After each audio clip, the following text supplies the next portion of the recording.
프랑스의 철학자 보통은 사람이 불안을 느끼는 가장 주된 이유는 사랑의 결핍이라고 했습니다. 그러니까 자기가 다른 존재로부터 존경과 인정과 사랑을 받고 있다는 것을 느끼는 사람보다 그렇지 못하다고 느끼는 사람이 훨씬 더 많은 불안 속에서 살아간다는 것입니다. 이 말은 사람이 안정적으로 살아가는 데는 물질의 많고 적음이나 지위의 높고 낮음보다도 어떤 다른 사람들과의 관계에서 얻는 심리적인 안정감이 우리가 살아가는데 더 중요한 영향을 미친다고 하는 것입니다. 그러니까 사람들 사이에서 얻고자 하는 이 사랑의 욕구는 하나님에 대한 신앙으로 채워질 수가 있습니다. 그래서 많은 것을 가졌다 하더라도 하나님이 보살펴 주신다는 믿음이 없이 살아가는 사람보다 비록 가진 것이 적어도 하나님의 보살핌 속에 있다는 것을 신뢰하는 사람이 훨씬 더 충만한 평안을 누리며 살아갈 수가 있는 것입니다. 성경에는 걱정하지 말라, 근심하지 말라, 염려하지 말라는 뜻을 가진 이 말씀이 약 365번 기록되어 있습니다. 그러니까 하나님께서는 우리들에게 염려하지 마라, 근심하지 마라, 걱정하지 마라 매일 말씀하신다고 생각할 수가 있습니다. 함께 읽은 말씀에서도 예수님은 염려하지 마라는 것을 3번이나 반복해서 말씀하십니다. 자, 그럼에도 불구하고 우리는 우리 자신이 염려 속에 파묻혀 있다는 것을 자주 의식하지 못합니다. 아마 지금 이 순간에도 염려 때문에 이 말씀이 귀에 안 들어올지도 모릅니다. 그래서 깨달아야 되죠. 내가 지금 염려 속에 파묻혀 있구나. 어느 대학 교수가 65세 이상의 1,500명을 대상으로 질문을 했습니다.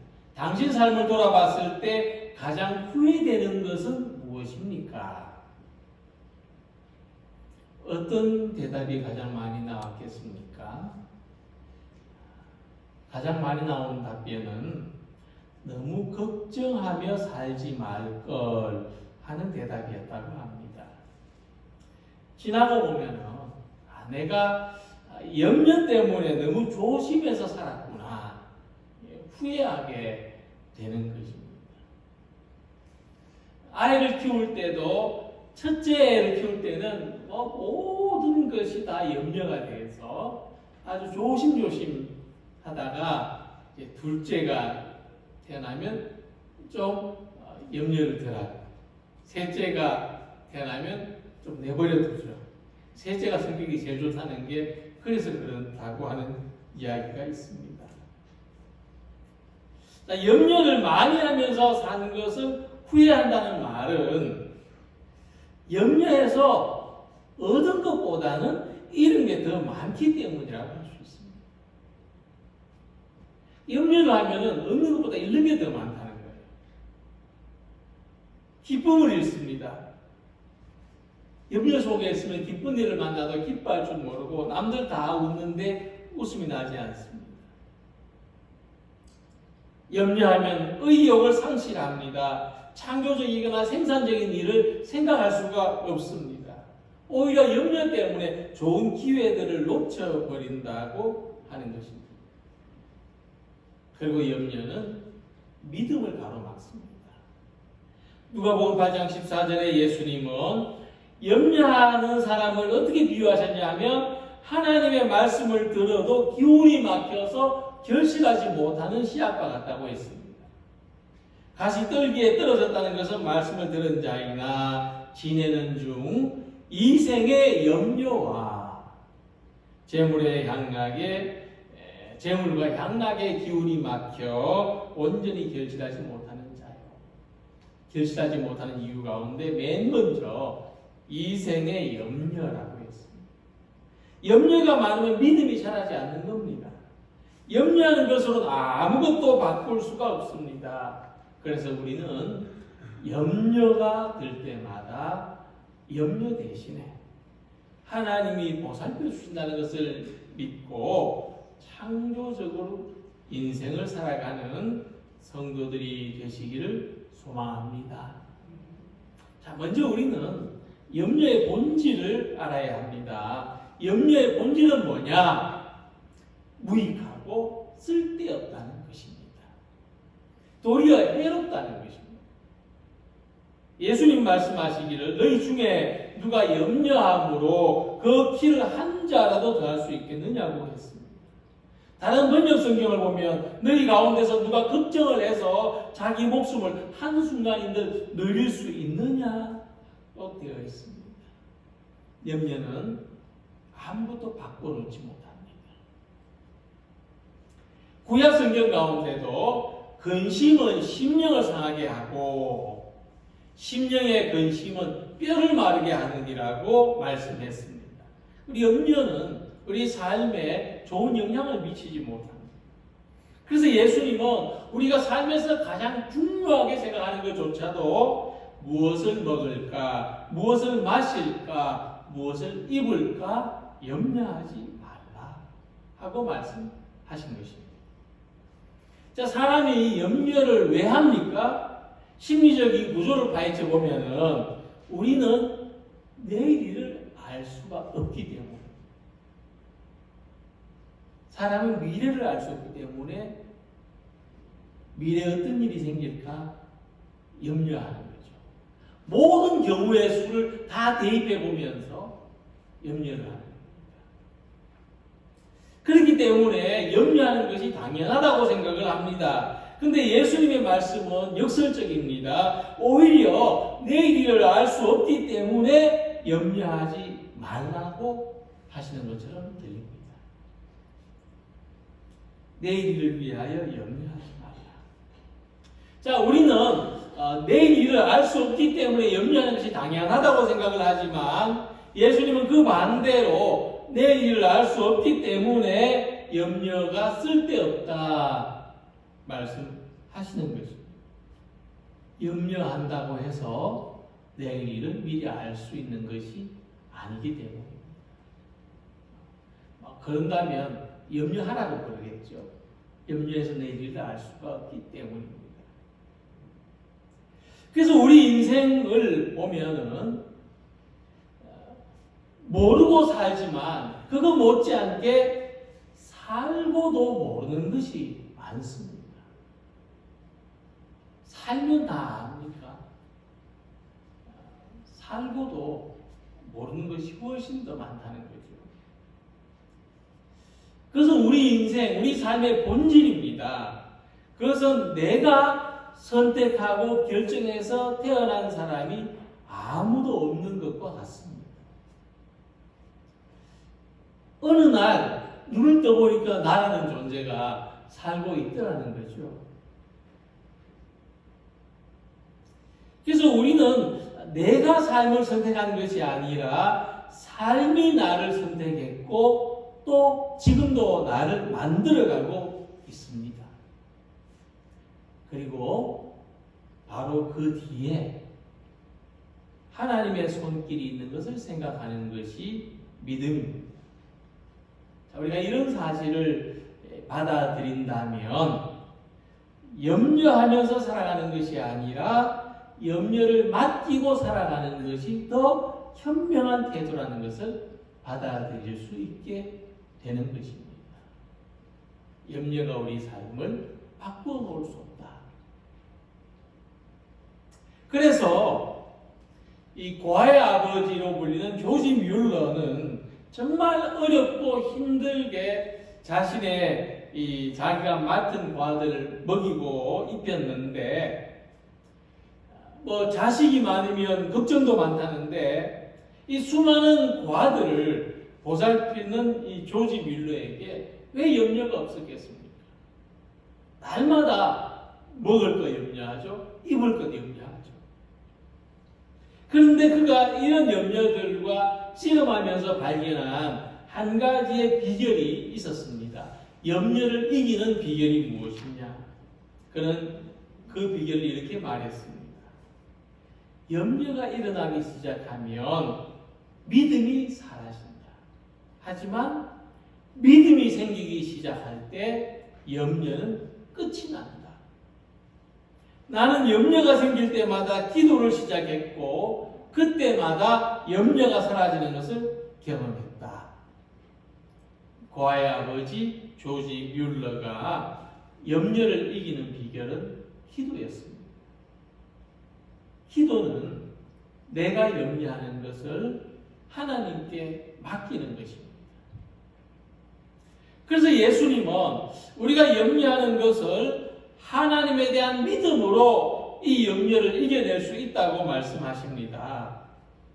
사람의 수만큼이나도 많은 공중의 새들과 들에 핀 꽃들을 하나님이 보살피신다는 것을 믿습니다. 우리를 이보다도 더 귀하게 여기시는 하나님의 사랑을 신뢰하면서 살아갈 때에 사회적인 지위에 대한 염려, 자신의 능력에 대한 염려, 우리가 기대하는 모든 것에 대한 염려를 극복할 수가 있는 것입니다. 그래서 염려가 생기면 그것이 알아차려지면 기도하시기 바랍니다. 우리의 모든 염려를 하나님께 맡기시기 바랍니다. 염려하는 대신에 하나님이 보살피신다는 것을 믿으려고 하시기 바랍니다. 이제는 내가 사는 것이 아니요 내 안에 계신 예수께서 사시는 것이라고 고백한 사도 바울과 같이 내가 생명을 사는 것이 아니라 생명이 나를 살게 한다는 이 믿음.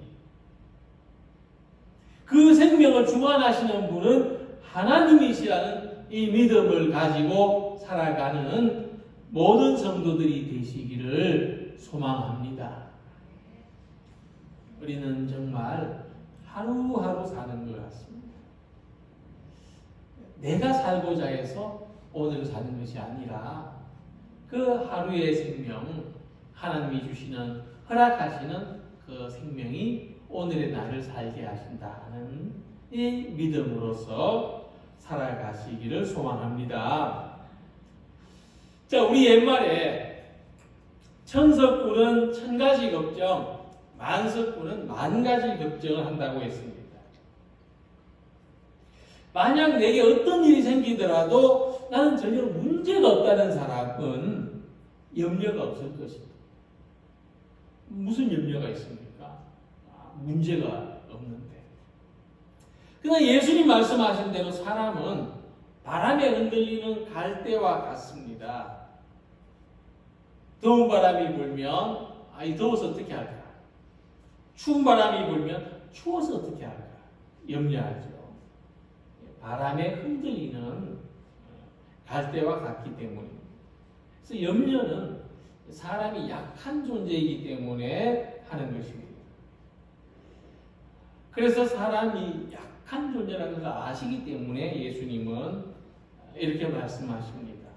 오늘 있다가 내일 아궁이에 던져지는 덜풀도 하나님이 이렇게 입히시거든 하물며 너희일까 보냐 믿음이 작은 자들아. 자, 예수님은 우리들에게 염려하지 말라고 하시면서 이런 우리들을 가리켜서 믿음이 작은 자들이라고 하셨습니다. 다른 말로 사람들아 하는 뜻입니다.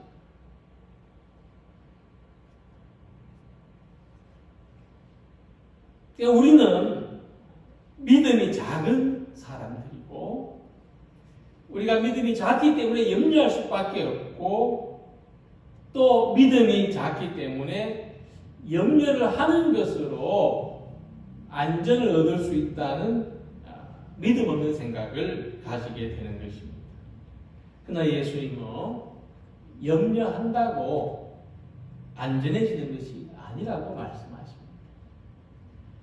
우리의 안전은 내가 염려해서 생기는 것이 아니라 우리의 안전은 하나님이 보살펴 주시기 때문에 우리가 안전한 것입니다.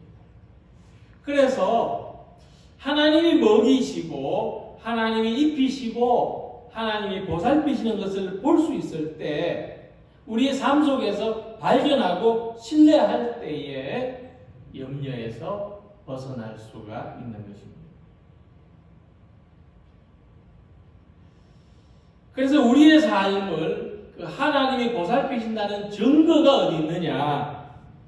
예수님께서는 공중의 새를 보고도 들에 핀 꽃들을 보고도 알 수 있다고 말씀하십니다. 그래서 우리가 공중의 새들을 보면서 들에 핀 꽃들을 보면서 하나님이 입히시고 하나님이 돌보시는 것을 발견할 수 있을 때 우리는 무엇을 먹을까, 무엇을 입을까 하는 염려에서 벗어날 수가 있고 또 다른 염려에서도 벗어날 수가 있는 겁니다. 근데 새들이 벌레를 잡아먹거나 씨앗을 주워 먹을 때 하나님이 먹이신다고 생각하겠습니까? 이 태화강의 까마귀들이 먹이를 찾아서 시베리아로부터 한반도까지 약 1만 킬로미터를 날아오는데 하나님이 여기까지 인도하셨다고 생각하겠습니까? 아침마다 모여서 예배합니까? 꽃들은 하나님이 입히신다고 생각하지 않습니다. 씨앗은 바람에 날려서 떨어진 자리에 뿌리를 내리고 자라는 것 그 이상이 없습니다. 근데 사람만이 새들도 아니고 꽃들도 아니고 사람들만이 하나님이 먹이시고 하나님이 입히신다는 것을 깨달을 수가 있습니다. 그리고 우리는 하나님이 계신 것을 믿을 수 있고 하나님을 예배할 수가 있습니다. 그래서 먹이시고 입히시는 하나님을 믿을 때 우리의 염려가 사라지게 되는 것입니다. 어릴 때에 쌀밥에 진수성찬이 차려진 밥상이 아니라 보리쌀이 섞인 밥에 된장찌개, 김치 안쪽이 전부인 이 밥상에 둘러앉습니다. 근데 이 밥상 걱정은 누가 합니까? 밥상 걱정은 부모가 하는 것이죠. 자녀들은 그날 밥상에 둘러앉아서 밥을 먹죠. 불평을 합니다. 왜 쌀밥이 아니냐? 왜 매일 된장찌개냐? 하지만 걱정은 부모가 하는 겁니다. 자녀들이 하지는 않습니다. 그래서 하나님이 보살피시는 것을 믿으면 삶에서 생기는 모든 염려에서 해방될 수 있고 하나님이 보살피시는 것을 믿지 못하면 사소한 염려에서조차 벗어날 수가 없습니다. 손에 박힌 가시 하나까지도 걱정이 되어서 살 수가 없는 겁니다. 믿음이 없으면 주인의 손바닥 위에서도 두려움에 벌벌 떠는 작은 새와 같고 햇살이 가득한 들판에서도 고개를 숙이고 있는 꽃과 같습니다. 하나님이 우리를 보호하시고 하나님이 우리를 지키시고 하나님이 우리를 도우시는 것을 믿을 때 우리의 삶에 자유가 있습니다. 평화가 있습니다. 기쁨과 감사가 있는 것입니다. 오늘 이 세상을 돌아볼 때 전쟁, 질병으로 어수선한 이 세상의 한가운데서도 하나님은 우리를 지키시고 보호하시는 것을 믿으시기 바랍니다. 약한 사람에게는 더 강한 손으로 지켜주시는 하나님을 바라보시기 바랍니다. 염려를 하는 것은 우리에게 어떤 도움도 될 수 없지만 지키시고 도우시는 하나님을 믿는 믿음으로 우리의 일상을 기쁨으로 감사로 살아가는 성도들이 되시기를 소망합니다. 그래서 예수님께서는 우리가 염려하는 것은 잘못된 선택이라고 말씀하십니다. 그렇기 때문에 염려하는 것보다도 우선적으로 해야 될 것이 있다. 먼저 해야 될 것이 있다고 가르쳐 주십니다. 너희는 먼저 그의 나라와 그의 의를 구하라. 그리하면 이 모든 것을 너희에게 더하시리라. 자, 이 말씀은 예수님 제자들에게 먼저 하신 말씀인데, 예수님의 제자들은 모든 것을 버리고 주님을 따랐습니다. 갈릴리 호수에서 물고기라도 잡았으면 먹을 걱정은 하지 않는데, 세간에 앉아서 세리의 일을 계속했더라면 돈 걱정은 하지 않았을 텐데, 모든 것을 버리고 주님을 따랐기 때문에 무엇을 먹을까, 무엇을 입을까, 이 걱정이 매일 떠나지 않았습니다. 자, 이러한 상황은 우리들에게도 예외가 아닙니다. 예수님 믿는다고 해서 먹는 것, 입는 것, 사는 것, 모든 문제가 해결되지는 않기 때문이죠. 또 예배를 마쳐도 여전히 또 삶에 대한 염려, 걱정이 따를 수밖에 없습니다. 하지만 우리가 염려 때문에 아무것도 하지 못한다면 그것은 유익하지가 않다는 것입니다. 그래서 예수님은 먼저라고 말씀하십니다. 먼저. 그러니까 하나님을 믿는 삶에는 순서가 있는데 거기에 적합한 질서가 있는 것입니다. 그 순서는 염려를 하는 것이 먼저가 아닙니다. 하나님께 기도하는 것이 먼저입니다. 염려가 먼저가 아니라 하나님이 기뻐하시는 일을 하는 것이 먼저이고, 염려가 먼저가 아니라 하나님의 말씀에 응답하고 그 말씀대로 한번 살아보려고 하는 것이 먼저입니다. 그래서 이렇게 먼저 할 것이 정해지고 먼저를 하면은 그 다음에는 이 모든 것을 너희에게 더하여 주신다고 했습니다. 먼저 그 나라와 그 일을 구하면 먹을 것과 입을 것은 덤으로 주어진다는 말씀입니다. 그래서 하나님께서 먹이시고 하나님께서 입히시는 것을 믿는 우리들에게는 입고 먹는 것은 덤입니다. 삶의 순서가 완전히 바뀌는 거죠. 먹는 걱정, 입는 걱정은 덤으로 주어지는 거기 때문에 특별히 할 필요가 없는 겁니다. 그래서 내가 할 염려를 내려놓고 하나님이 원하시는 것을 먼저 할 때 하나님께서는 내게 필요한 모든 것을 덤으로 주시는 겁니다. 우리의 모든 삶은 결국 하나님이 책임져 주시고 하나님이 지켜주시고 하나님이 보호해 주시기 때문입니다. 이 믿음을 가지고 살아가시기 바랍니다.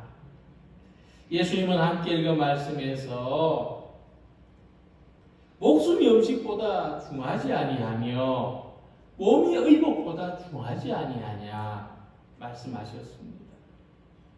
중요한 게 있다는 말씀이죠. 곡성이라는 영화를 보면 이 영화의 흐름 전체를 좌우하는 두 가지 중요한 대사가 나옵니다.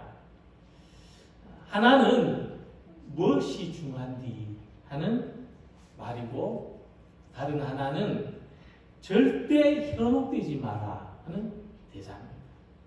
근데 이 두 가지 대사는 그 영화 평론가들, 해설하는 사람들이 이 우리 삶의 본질을 이야기하고 있다, 그렇게 해석합니다.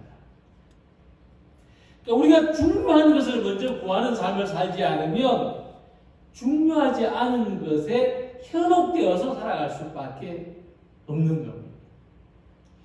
먼저 그 나라와 그 위를 구하는 것이 우리 삶의 주된 목적이 되고 입고 먹는 것은 덤으로 얻는 것인데,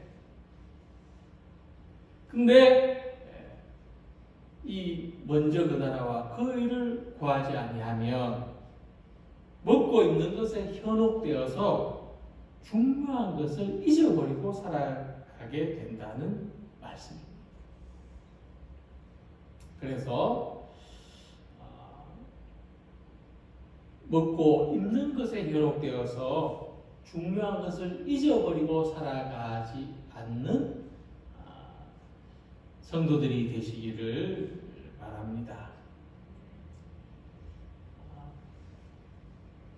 하나님만이 우리를 위해서 염려하시고 하나님이 우리를 책임져 주시고 하나님이 모든 것을 보살펴 주십니다.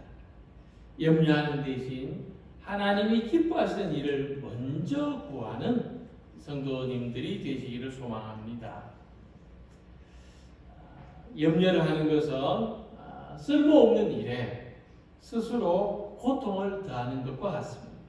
그래서 어떤 일을 만나든지 염려하지 않는 담대한 마음을 가지시기 바랍니다. 염려하는 것보다 더 중요한 것은 하나님의 나라와 그 기뻐하시는 뜻에 마음을 두고 살아가는 것입니다.